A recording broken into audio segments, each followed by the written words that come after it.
All right, good evening. Good evening, everyone. Good evening and welcome. Great to see everybody here. For those of you who don't know me, I'm Mayor Matt, and I'd like to welcome you all and thank you all for joining us to kick off the open house for our 2025 Comprehensive Plan. So it's a pleasure to welcome both our esteemed members of the community and our dedicated consultant team.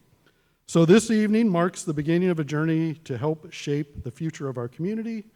While this is a 1.5 year long process, it is not intended to be a complete rewrite of our existing plan, but your inputs, insights, and expertise are invaluable as we work together to create a plan that reflects our shared aspirations and addresses the needs of our residents. I didn't bring my 2016 comprehensive plan because it has a bunch of stickies and coffee stains on it and all that stuff. So, but we're not rewriting that plan, but we're going to dig into the 2025 plan starting now. So our comprehensive plan is our blueprint for the future. It will guide our growth, development, and policies over the coming years. Tonight is about collaboration and conversation. We want to hear from you, understand your priorities, and ensure that every voice is heard. We've set kind of a high bar because I do see a number of familiar faces among those who worked on our previous comprehensive plan, both members of the public and elected officials. I know some of you might have an old yellowed certificate from the governor's 2017 Smart Communities Award for our work on the 2016 comp plan. So I just want to say again, thank you all for being here, for your commitment to our community, and for contributing to this important process. Together we can build a brighter, thriving, and sustainable future for everyone. So let's get started, and when we get started, I'm going to turn it over to Scott from Makers, and he's going to introduce the team. So again, thank you all for coming tonight.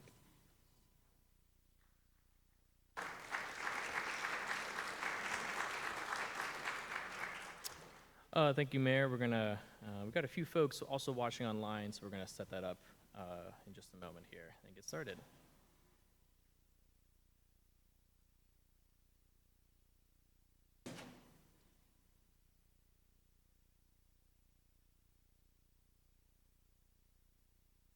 Great. Again, I'm Scott Bonjukian. I'm one of the project managers on the consultant team helping out the city staff with the project.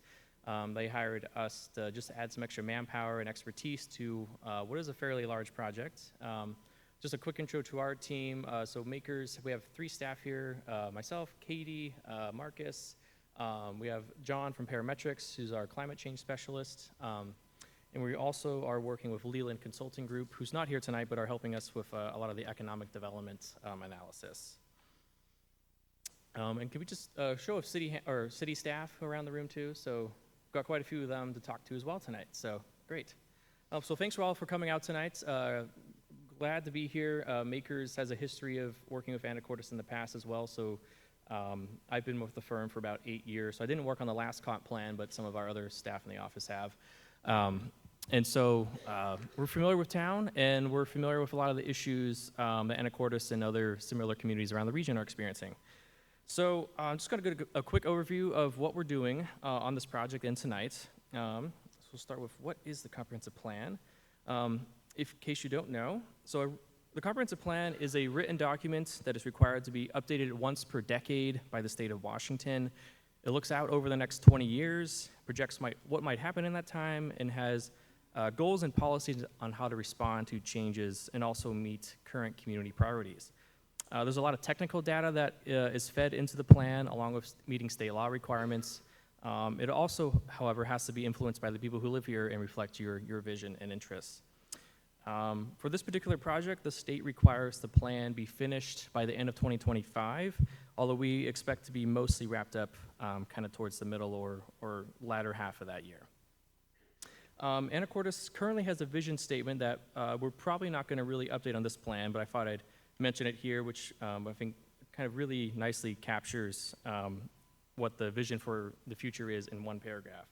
Anacortes is a unique, creative, vibrant, and caring maritime community that supports cultural and economic diversity and vitality, balances sustainable growth with respect for our history, and protects our natural environment and public lands for future generations. So there's a lot in there, but I think it says quite a bit about what Anacortes is and wants to be over the long term. The vision statements, let's see, I mentioned, okay. So the purpose of the comprehensive plan. So the state requires planning, of course, but even if it weren't required, it's a good idea for any community to do. Planning helps imagine how Anacortes should deal with growth and change, what types of amenities and services it should offer to its residents, and how it can support businesses and industries. The overall goal of a plan is to maximize the health, safety, and economic well-being of all people living in the community. And it primarily does this through looking at the use of land in the city, including the location and types of housing, location and types of commercial businesses and industry, and public facilities like parks and schools. And it also looks at the infrastructure, transportation, utility systems, parks, to support those uses of land. The plan helps guide decision-making, regulations, and monetary investments and budgeting towards meeting community goals. So for example, just in this chart, land use policies can lead to zoning regulations, and that determines what type of buildings and land uses are allowed in each neighborhood. So our team at Makers on this project is primarily going to be focused on land use, housing, and climate change, along with parametrics, and I mentioned Leland Consulting Group helping us with economic development. There is a separate consultant team specifically working on transportation, and city staff are generally taking the lead on the other elements of the plan. But you can see it covers a variety of topics that affect quality of life and just the way the city functions. So big issues to address in the plan. These have primarily started with just our early conversations with staff and are focused on our perspective and role as the consultant team. So there might be other priorities that bubble to the top as we go along and talk to you all. Supporting regional housing and job projections. I'll have more to say to that in a few minutes. Other priorities are continuing to improve quality of life and support community resilience. Housing particularly, and specifically access to housing and the price of housing has long been a focus in recent years. And addressing the causes and impacts of climate change have also come up, which my colleague Katie will get into.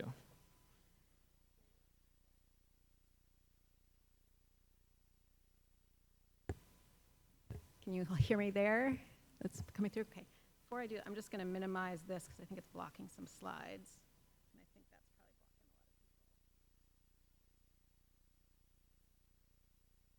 lot of people. Okay. Thank you all for coming tonight. We're thrilled to see so many of you here to talk about these important issues. As Scott mentioned, my name is Katie Saunders. I'm with Makers. And we are here to talk about the climate element. This is a new requirement established by the Washington State Legislature in 2023. And under this new requirement, cities and communities must include planning for climate change as part of their overall comprehensive plan. So this is a new element that will be introduced this year. So I will get into more detail about what the city of Anacortes is planning how their city is planning to approach this work.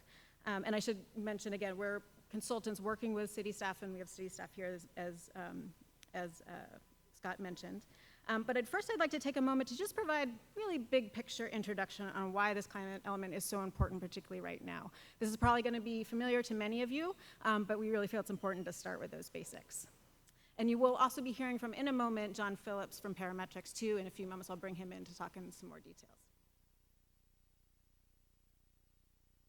So, greenhouse gas emissions. We'll start with the basics. While this may be familiar to you, it's a really complex issue, and if we're introducing technical language, we want to make sure we're being clear and upfront and presenting that in as accessible way as we possibly can.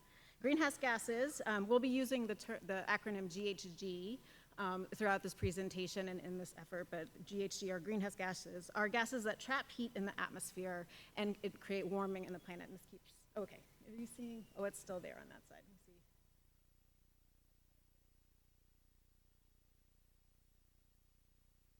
Sorry, you have it's not on my screen, but it's on this screen. Maybe it's right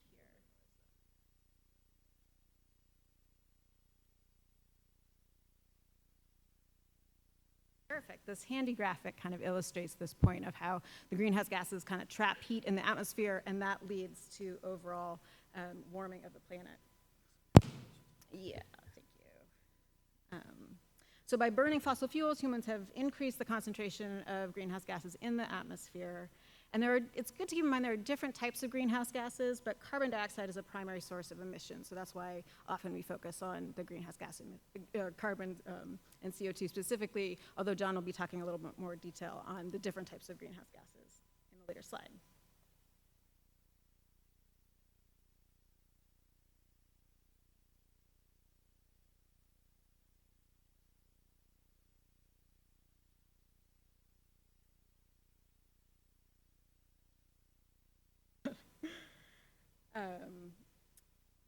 So this chart, many of you are familiar with as well. This shows that since the 1880s, global temperatures have increased, and this is what is driving global climate change. So you can see just the increase in global temperatures.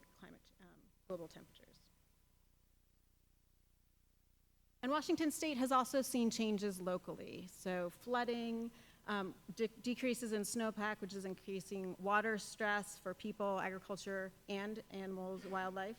Record temperatures, I'm sure many here have experienced hotter weather, landslide risks have increased, and poor air quality. These are just some of the impacts that Washington has started to see locally. I'm sure we're gonna have some questions for you all tonight as to kind of better understand what you're seeing and how this is impacting you locally here in Anacortes. And as I mentioned that, it would be great, we are gonna have some poll questions in a slide, so if folks have cell phones out, if you can just take them out of your pocket and have them ready, we're gonna be talking about that and how you can use your cell phones to provide us some information in just a second. So this graphic isn't comprehensive of all impacts, particularly what we've seen in some of the most recent years, but it's a good overview for the kind of changes that many communities are starting to experience here in Washington. And the consequences for not acting on climate change are serious and wide-ranging, which include impacts to the environment, but also economy and human health, as this slide and this graphic really illustrates. However, it's really also important to keep in mind this particular value of this moment.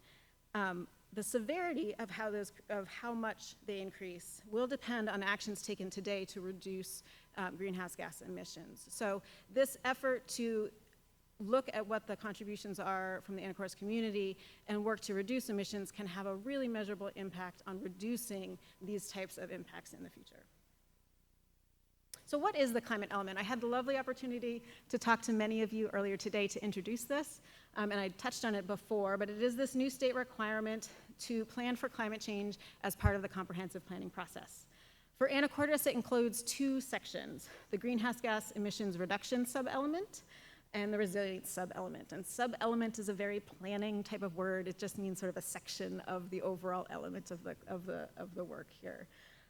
So communities, as part of this effort, communities are also required to advance environmental justice and avoid environmental health disparities as part of that work. So that's embedded in the process as well. The text on the sidebar here, which is sorry in the way for some, is just a kind of quote that back to the RCW and citation there to kind of give you a sense of where that focus is.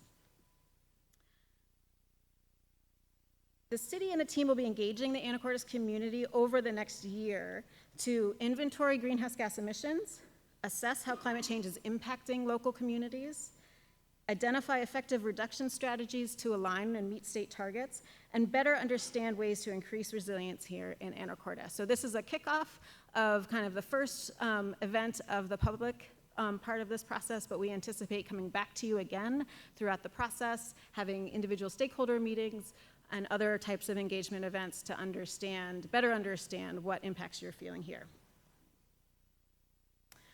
A brief and simplified overview of the process, how this all folds in, is the blue elements here are the climate element work. So greenhouse gas inventory and the resilience sub-element, or sorry, the greenhouse gas emissions sub-element and the resilience sub-element, how those two pieces fold together. Right now the team is in this data gathering stage, so we're very early in the process. We're not quite ready to come back today to report on what impacts we see specifically for Anacortes. We actually want to hear a little bit from you tonight about that, and that's what the poll is going to be in just a few slides. But we're working through the data gathering to do more of an analysis assessment through that work, establishing goals for the climate element, and that goes parallel to updates to the other comprehensive plan. And the goal of this chart is really to illustrate not only that all of these pieces land in an integrated comprehensive plan at the end, so the idea all these pieces kind of fold into this integrated document, but also that there will be engagement at key points throughout the process. So I know it's a simplified graphic. Scott gave you a sense of timeline over the roughly next year for the full process, but a lot of work will be coming out, into the fall and the end of the year. But that kind of gives you a sense of how all these pieces fit together. We know we're building on earlier work, and I just want to acknowledge, I know we have a big group here. There may be folks that were involved in earlier efforts. There was a 2006 greenhouse gas inventory and climate action plan that's really phenomenal for a community to be thinking about that at such an early stage. For folks that may have been involved in that and wondering why are we doing this all again, methodology has changed, and I'm sure John can speak to some of that if you have specific questions after the presentation. So we do need to kind of conduct the inventory again, but the city is undertaking that as part of this process. We'll also be looking really closely at the 2016 comprehensive plan, which had some goals for climate change and some really good guidance from there. So we're not starting from scratch here. This community has been thinking about this for a long time, and we recognize that and want to start on those building blocks. And we're also looking at other plans in the area. And I'd like to recognize some of the planning work that has been done already. This slide highlights just some of those efforts, including work by the Samish Indian Nation and the Swinomish Indian tribal community.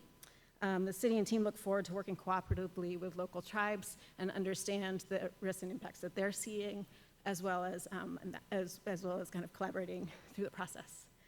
As well as the Port of Anacortes, just to highlight what's on the slide here, as well as others are starting to do their own planning work in this area, and we're looking forward to coordinating with them through this process as well. So now I'd like to hand it over to John Phillips to talk a little bit more detail about the greenhouse gas inventory, and then we're going to come back with some poll slides. Good evening, everybody. My name is John Phillips. I work for Parametrics. We're assisting makers and the city staff with doing the greenhouse gas reduction sub-element of your comprehensive plan. That's a lot of words. Basically seeing how much greenhouse gas is being created within the community back when they first did a emission inventory and updated in the next year as we go through, collect data, and we'll run this through a new model with new protocols that have been updated since that last one, and have a good understanding of what is creating emissions here within the city boundaries of the city of Anacortes. We're going to look at strategies to reduce those emissions over time once we understand what the emissions are and where they're coming from. And we're also going to be able to prioritize and figure out what the benefits of some of those measures are to reduce greenhouse gases, not just benefits to the area around Anacortes, but also the benefits to your own community, what actually helps rather than hinders, and how can those be implemented.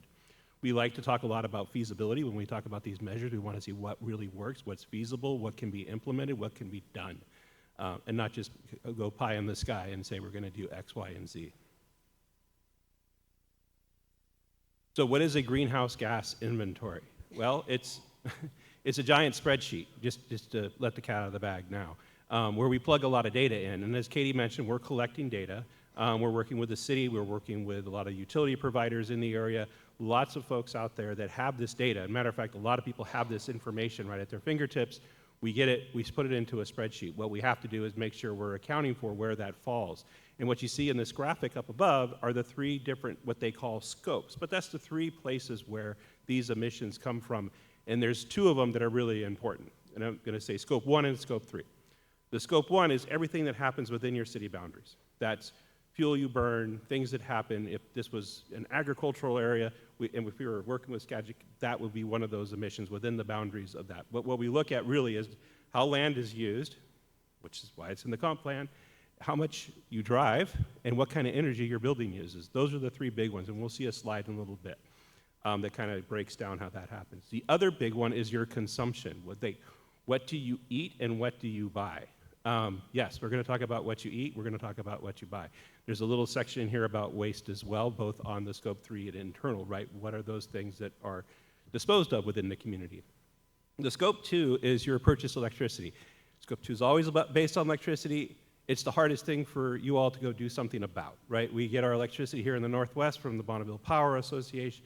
It comes through all these power lines. So, there isn't a power plant that you all are running within the city of Anacortes that gives you electricity. So with that one, we really have to depend on what happens regionally and nationally as far as the power grid. So those are the three scopes we look at, and then Katie mentioned the different gases. So right across the top of the screen are the different gases that are considered greenhouse gases. These are the gases that were released into the atmosphere, kind of hang out for hundreds of years, and cause that effect where the sun's heat is reflected back down onto the earth. Each of these has a potency. Carbon dioxide being 1, methane being much stronger. So for every volume of methane or for every volume of CO2, there's 10 volumes of methane. In other words, methane is a stronger greenhouse gas. A lot of these gases you see going across the top may have more potency than carbon dioxide. So we want to make sure we measure those. We make sure we account. And these are sometimes measures we can take. A lot of these things are refrigerants, and we look a lot at industrial refrigerants. And in some communities, that's big. In some communities, that's not a really big deal. Just depends on what goes on within the community. So how do we measure it? What's the measurement unit? What we do is we measure it in metric tons of carbon dioxide, and then those other gases are metric tons of carbon dioxide equivalent. So it's a metric ton. What is a metric ton of carbon dioxide? Well, the graphic on your left displays what a metric ton of carbon dioxide looks like. If you were to compare it to, say, a typical neighborhood and a typical person, the person in the red sweater is average height, that's a metric ton of carbon dioxide. And that's where we start our measurement from.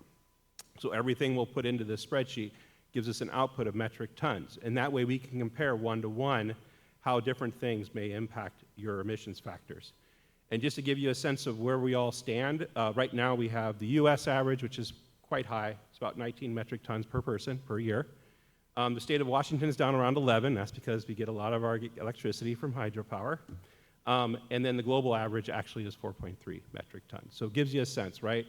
More industrialized nature, your carbon dioxide equivalents are higher because you're consuming more than you would if you were a third world or a different type of country. So we account for that, we look at that, and then we will have an average per capita of the metric tons of CO2 that's created by the folks within Anacortes once we finish our emission inventory. So what are those things that create emissions and how much of it is created? And this is a graphic that the state of Washington did back in 2019. For the entire state, the largest emitting factor, as you might guess, is transportation. That's fuel burned to transport things, including people, around the state. The other big one is what we call the buildings and energy, right? So that's the energy consumed by buildings and the buildings themselves. That would be another factor that we would look at. Electricity is, of course, a source of emissions, and we have that. In different states would have different levels of that emissions, and you can compare those who burn coal to those who use hydro and things like that across the country. EPA does a very good job of showing how the different power grids across the country create that emissions, but that's one of the other ones. And then the other are kind of our industries, our waste. Wherever our waste goes, whether that's solid waste, liquid waste, those are another part of those emissions factors, and also agriculture. And that's raising cows for both dairy and for meat and for other livestock. That's all broken down within that factor. And we also will look at quite a bit at that. And when it comes to the consumption inventory, when we're looking at consumption, we will talk a lot about the differences between your dietary choices, which is always fun to talk about. But we're not asking you to change your diet, although I do have a friend that sells diet plans out in the hallway if you want to go talk to him. Anyway, so that's where we stand on the greenhouse gas inventory. And with that, and one thing that's really important, and it's on the side of this slide, is we can't do them independently of each other. We do have to reduce our greenhouse gas emissions if we want to continue to live the way we live in Anacortes, we'll say that, but also regionally, nationally, and worldwide.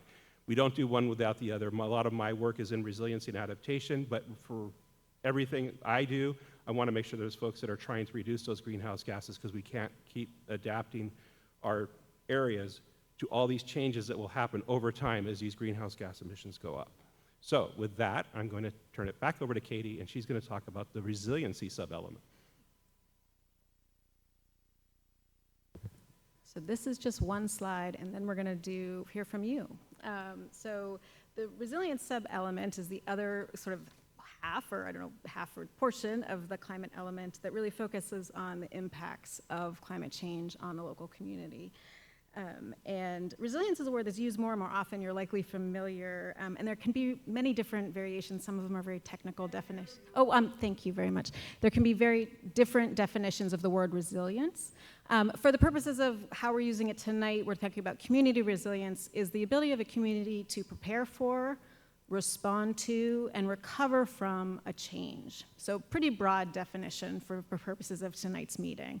But resilience is a word that's thrown out there in a lot of ways. But that's what we're really talking about. How is this community able to prepare for, think about, respond to during an event, and then recover from or adapt to over time that change? The resilience sub-element will analyze local impacts from climate change for the Anacortes community, and identify strategies that support adaptation and increase resilience.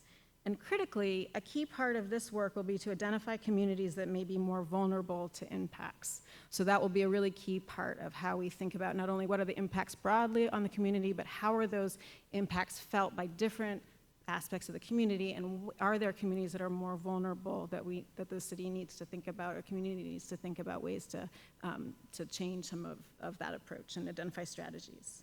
So we'll have more to say about this at the next meeting. Again, we're in the data gathering stage. But what I'd love to do right now is do some live polling. So those cell phones that I mentioned, if you could pick those out of your pocket, we're going to try, not pick them out of anyone else's pocket, just pick your own. We're going to do some live polling. We have some backup strategies for this, but what I'd love to do is encourage people to be able to log in. So this is going to take a couple minutes to just get familiar with the situation. Marcus in the back is going to be sending out some QR codes. For those who are in the front, if you could open up the camera app on your phone and point it at the screen, you should be able, or hopefully if you're close enough, you may be able to pick up the website. And if that doesn't work, Marcus is handing out some QR codes across the room. Are folks familiar with the QR code? Is anyone lost when I say QR code? Raise your hand if you're lost. Okay, we don't have anyone lost. There's also an option to do this by text. It has less functionality, but if you wanted to try that instead, if you aren't having trouble with the QR code, you could text to the third bullet information below, and that will also allow you to participate in the survey. But it's going to be a little less functionality, so the QR code usually works best. We also have some folks attending online. For folks attending online, it should be pretty simple. You should be able to go to that second bullet, the website there, and get to the survey that way. Usually this takes just a couple minutes to get, if folks could I'll give you a couple minutes and then we'll do a show of hands of folks who are ready. Are folks seeing things on their screen? Nodding heads, is anyone lost, or is anyone really stuck? Oh dear. Okay, we have some paper copies, so we won't be able to see your feedback online here, but we will take your feedback. So if anyone is lost or just doesn't want to deal with the phone, we have hard copies here. But it's great to see your feedback live, so for those that are able to participate this way, we'd love to move forward. I know I didn't warn you up front we were going to do some tech stuff, so I apologize in advance. Are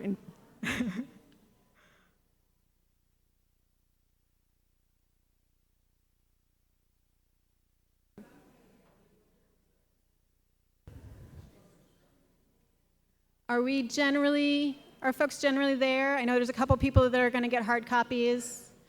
Are folks okay if I just get started?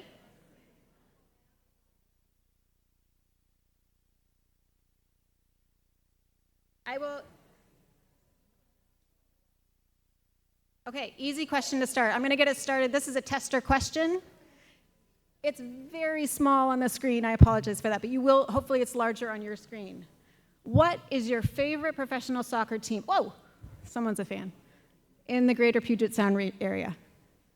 So these are your real-time feedback that we're seeing in the room. This is a tester question, just so we get warmed up. Oh, we have some alternative fans here. No ballet enthusiasts? Oh, there's one.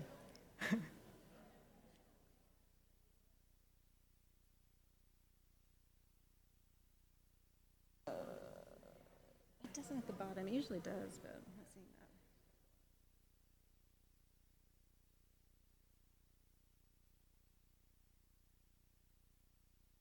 that. Okay, I'm going to keep going in the interest of time. All right, here's our first kind of thematic poll question. If you were to give Anacortes a score today for overall community resilience, which is the ability to respond to and recover from change, what score would you give? And you can think about resilience broadly. This can be economic, social. You can think about climate change if that's a driver for you. Really just trying to understand how you think about resilience in Anacortes today.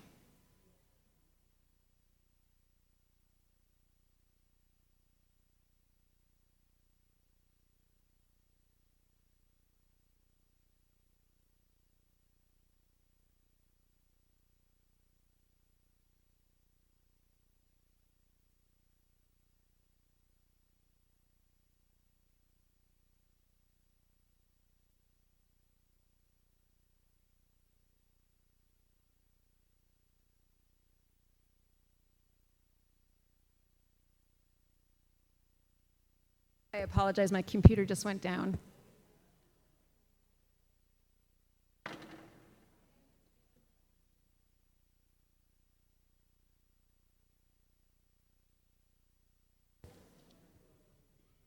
Can you get yours up and running?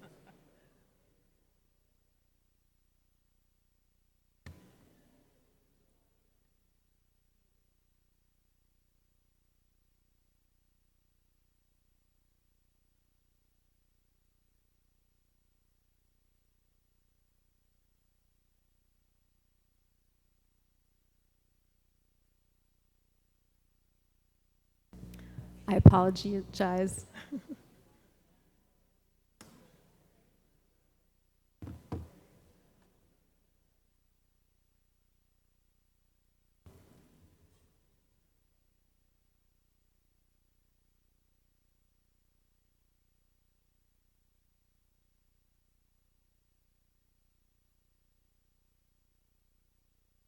Okay.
Yeah, that would be great.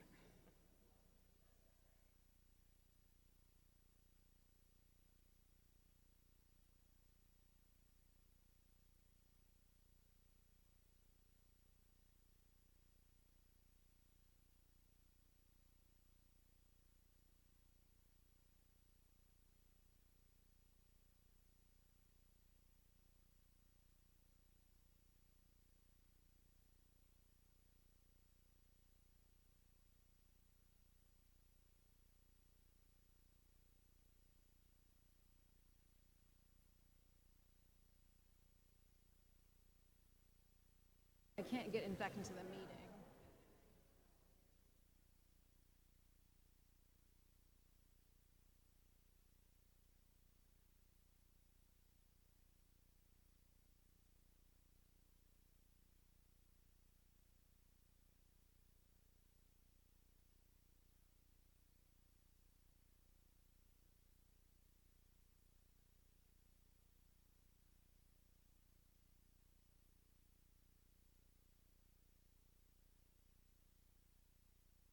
Okay, what's it? Can you read it to me?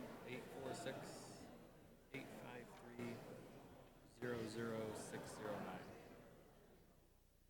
Right.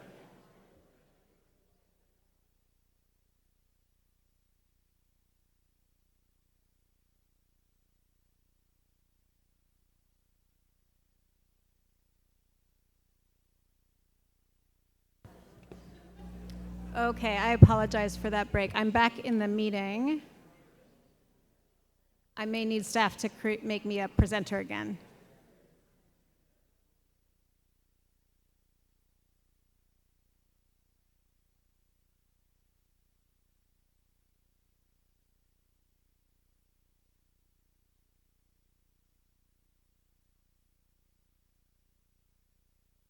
Or a co-host.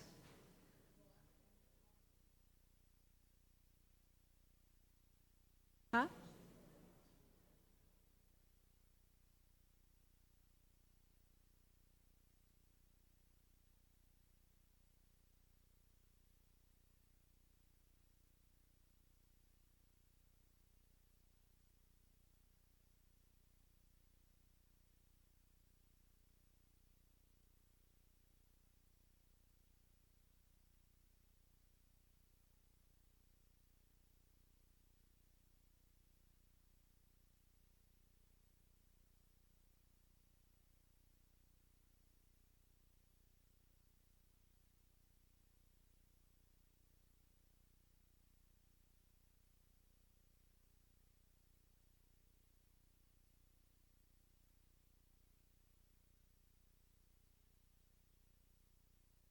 Okay. We are up and running again. My sincere apologies for the technical issues. Hopefully that will be the only moment there. Okay, let's keep going on this poll.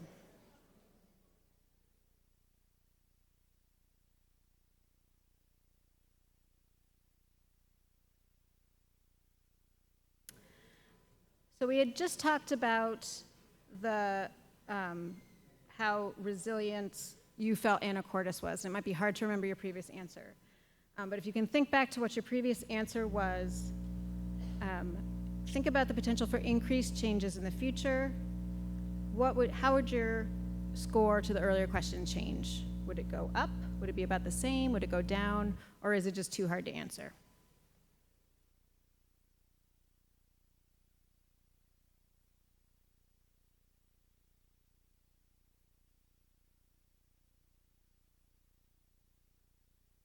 So pretty mixed here for feedback.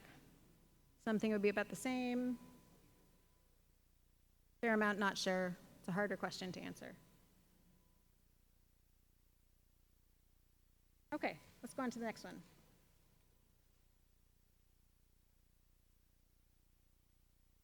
Many places in Washington have started to experience extreme weather and natural hazards that are exacerbated by climate change. What impacts or events have you personally experienced here in Anacortes? And you can select all that apply. You should be able to hit on multiple here.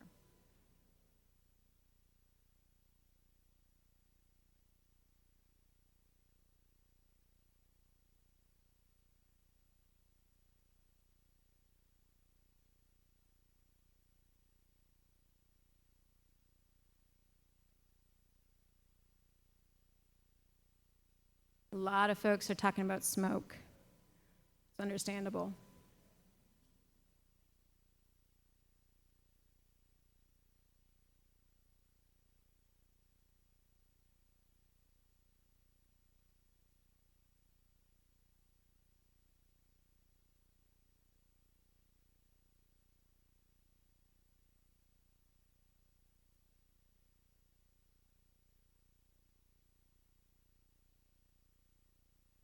So a real range here, seeing a lot of different types of feedback that's helpful.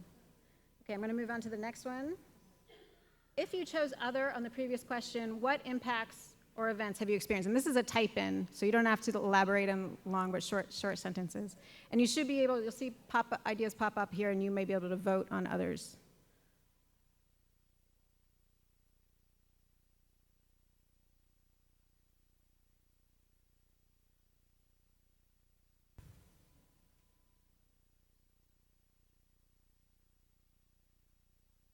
Deer overpopulation, forest fire, snow and cold snaps. None of the above, was the first one.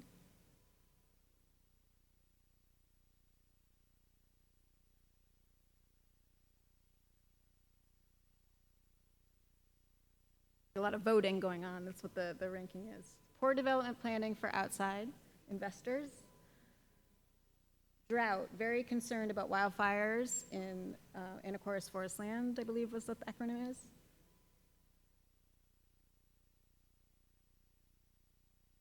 All right, I know folks are still filling out. I'm going to advance so that we have a chance to get through all the pieces. If you identified impacts or events in the questions above, which are most concerning to you? So if you had identified those, what are, so this is a pick 2.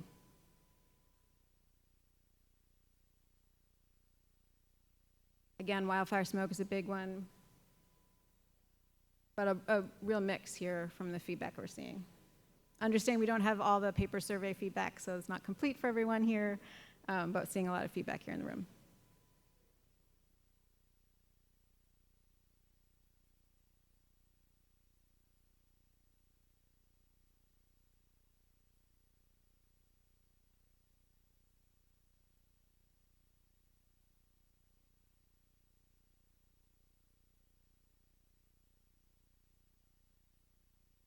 All right, so we're going to switch gears a little bit. That was sort of the resilience section. And I'd like to premise this by saying that we understand it can be challenging to take steps to take action. Some of these can be costly, and we'll have some slides on that or questions on that. But have you considered taking action to reduce emission at your home, your work, or in other aspects of your community? And please choose all that apply here. We're just trying to kind of understand where folks are coming from. A lot of folks responding that they've taken some steps at home. Mix of other areas.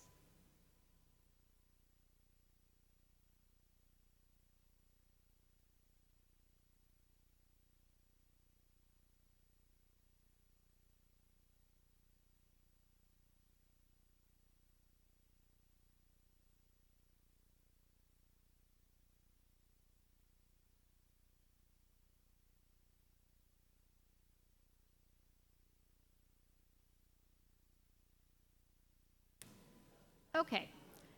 If you've considered taking action but ran into challenges or barriers, what statements below best describe your experience? And I know it's kind of small up here. If it's small on your phone, I can read through. The cost of building improvements, cost of new heating or cooling systems was too high, couldn't find a local contractor to do the work, cost of electric or hybrid vehicle was too high, I'm not sure where I would charge an electric vehicle, I want to bike more, but I need to feel safe and comfortable on the road, I want to use transit more, but existing service doesn't meet my needs.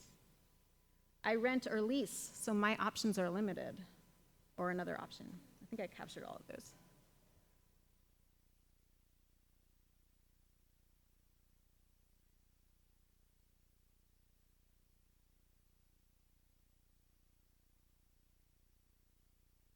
Real mix of feedback here. This is really helpful, interesting to see.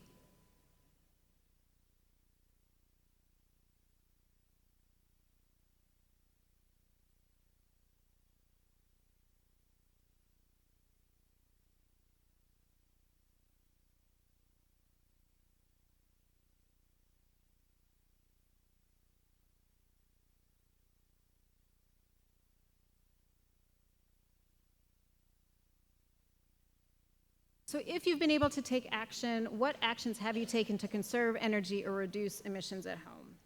Using less energy, thermostat lower, turning out lights, energy efficient lighting, home improvements, upgrading to efficient heating or cooling systems, adding solar panels, reducing consumption, I haven't considered these for my home, or other.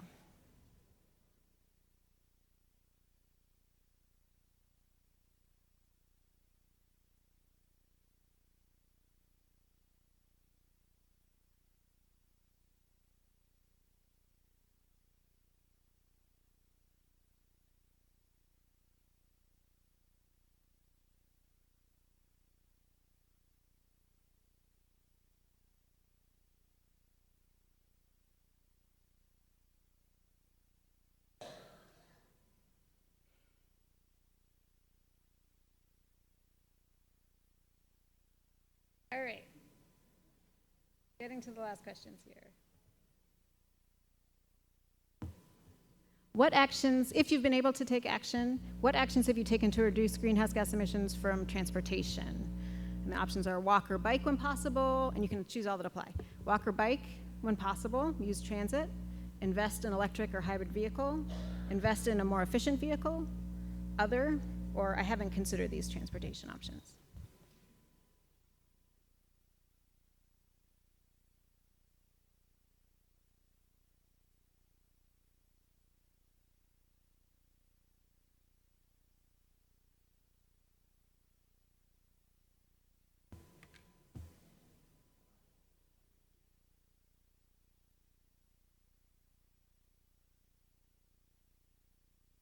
A lot of walkers and bikers.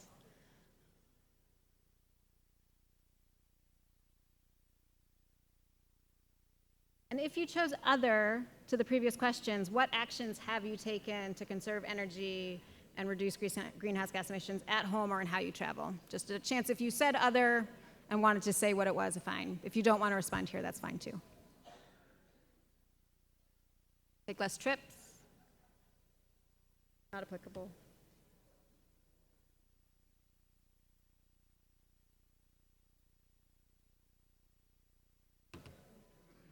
Motion sensor light switches, that's a good one. Not having children is mentioned. Eat a more plant-based diet. Carpool to and from work. Grow my own food. Oops. All right, sorry, slide.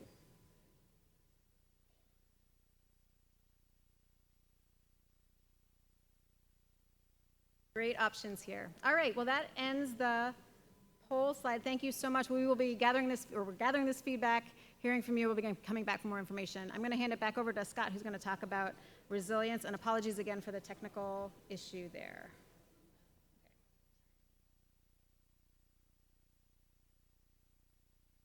All right. Thank you, Katie. Thank you, everyone, for your input on those issues. Because of the technical issues, I'm going to try to speed through the rest of my slides here to make sure we all have enough time to chat more at the boards around the room.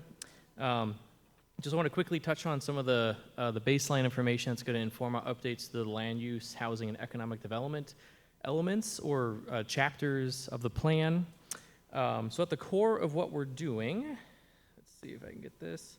Some of the basic assumptions that we have to work with are the expected growth through 2045. This information filters down at the state level, who provides projections for each county in the state, and then Skagit County works with all the cities in the county, including Anacortes, Mount Vernon, Burlington, et cetera, to estimate how much of that population will go to each city, often based on historical trends. In Anacortes, we're expecting to see approximately 5,000 new residents by the year 2045 for a total new population of 23,000. And those new residents would require about 3,000 new housing units when you assume somewhere between 1 and 2 persons per household on average. On the job side, Anacortes is expecting to need to accommodate 3,000 more jobs, ranging from retail to industrial. And as a total, Anacortes is expected to accommodate about 1/6 of the county's growth. So that's some of the basic things we need to work with.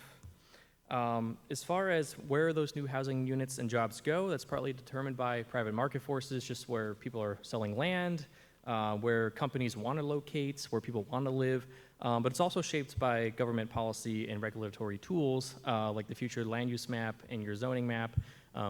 Copies of those are in the back of the room. This map describes what types of activities are allowed to occur in every corner of Anacortes. I'm sure folks are generally familiar with it, but the CBD, the downtown area is kind of the orange, and the northeast corner of town, the purple and other orange and red colors are kind of mostly your commercial industrial districts, and then yellow is generally your outlying neighborhoods. We have a lot more residential use, and of course you have also a large amount of park space and school property shown in green. So we've analyzed that land use map and the related zoning map to figure out if Anacortes has enough land to build 3,000 more homes and host 3,000 more jobs, and the answer is yes, it does in theory. However, we are going to be drilling down to that and to see a little more nuance. Historically, or if we're looking out to 2045 and approximately 3,000 new housing units, Anacortes needs to, on average, permit about 128 new housing units per year. but you've been producing about 75% of that historically. So, so there might be some extra incentives or ways to help home builders accommodate that growth more efficiently, and so that will be the subject of some additional analysis. In addition, a new requirement at the state level is that we need to look at at those housing units as they're all equal, but to think about what types of people and households that they are serving.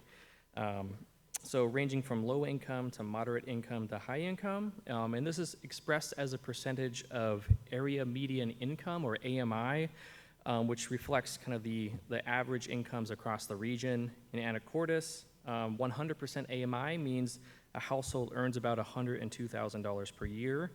And the answer, looking at this level of detail as well, is that yes, Anacortes has enough capacity in all of its residential zones to meet the needs of these different income levels. But going beyond land capacity, you can see that a large share of new housing is needed for low and moderate income folks.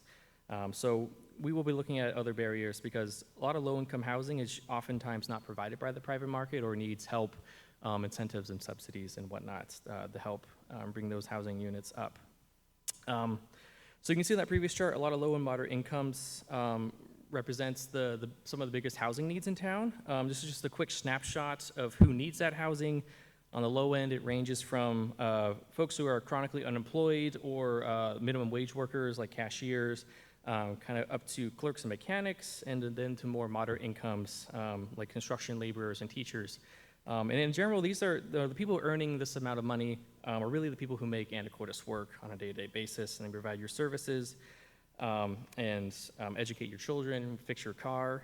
And if these people can't find affordable housing, they'll either be paying a very large share of their income on housing, which puts them at greater risk of unexpected medical bills or risk of becoming homeless, not spending their money in the economy, or they'll simply leave town altogether to go find cheaper housing and commute back into town.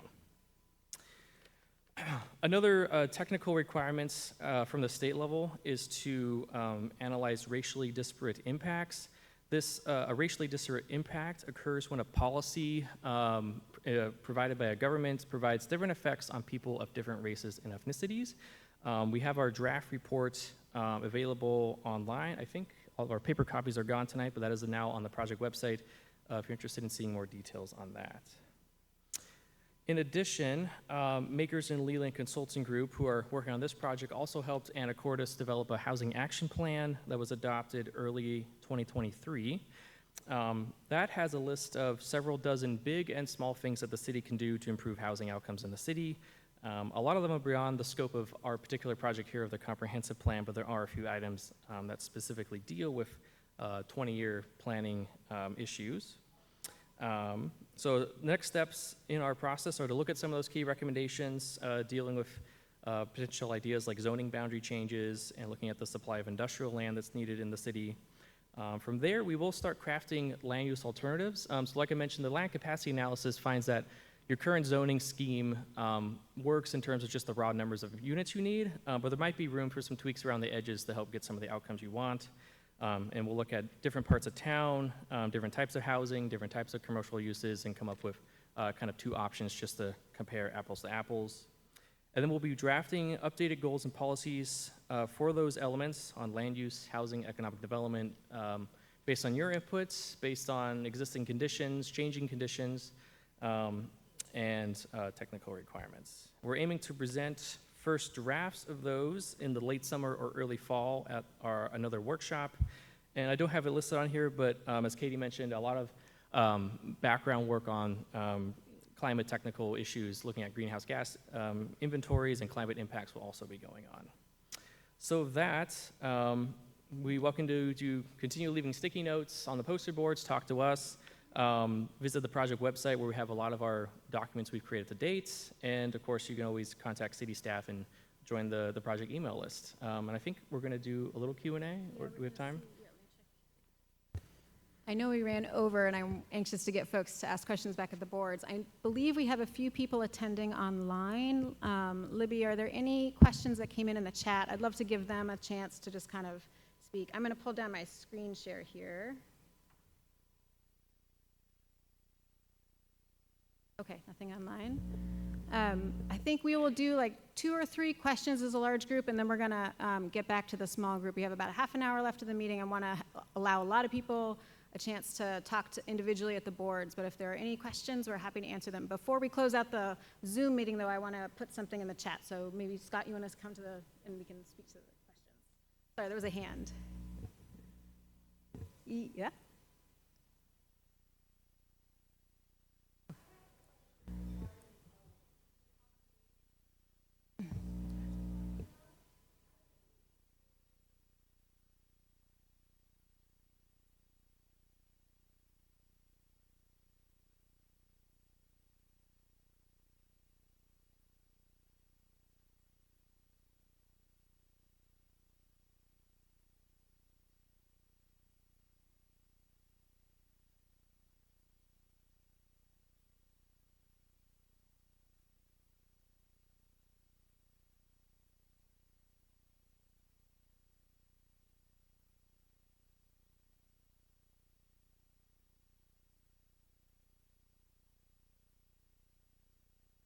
Yeah, it's a good question. The question's about what's driving population growth in Anacortes. And generally, most places in Washington are continuing to grow, where we're seeing growth nationwide. I think there are a lot of the reasons people move to Anacortes is reasons you all moved to Anacortes recently or long ago, and that's because it's a great place to live. There's job opportunities here with a lot of the industries in town, or there's great opportunities to be in the arts world. Anacortes also draws a lot of retirees just for the quality of life and natural recreation opportunities here. And generally, it's the actual growth numbers. Technically, it's a mix of births, new kids, and also people moving into town. And I don't have the exact breakdown, but we could definitely find some more of that detailed information for you.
Yeah, great question.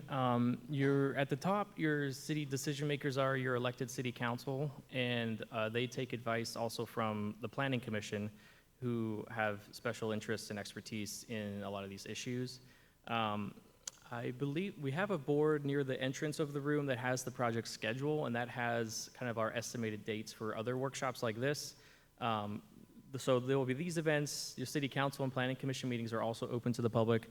And I believe we're going to also have surveys, and there will be an advisory group pulled from community representatives to talk specifically about climate issues. And I'm probably missing some other options, but certainly every opportunity for you all to participate in the project will be made available online and widely advertised. I think we have time for one more question. Yeah.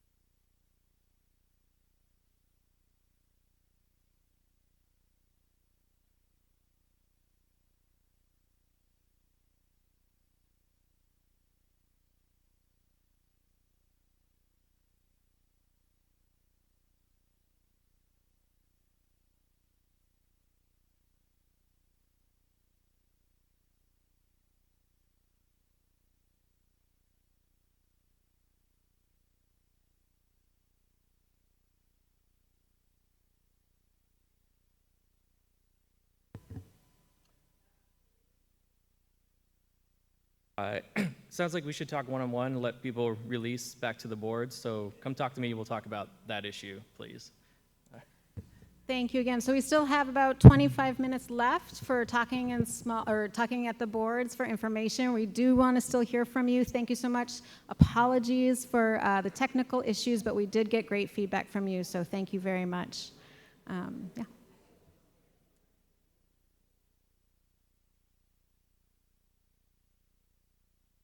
Yeah.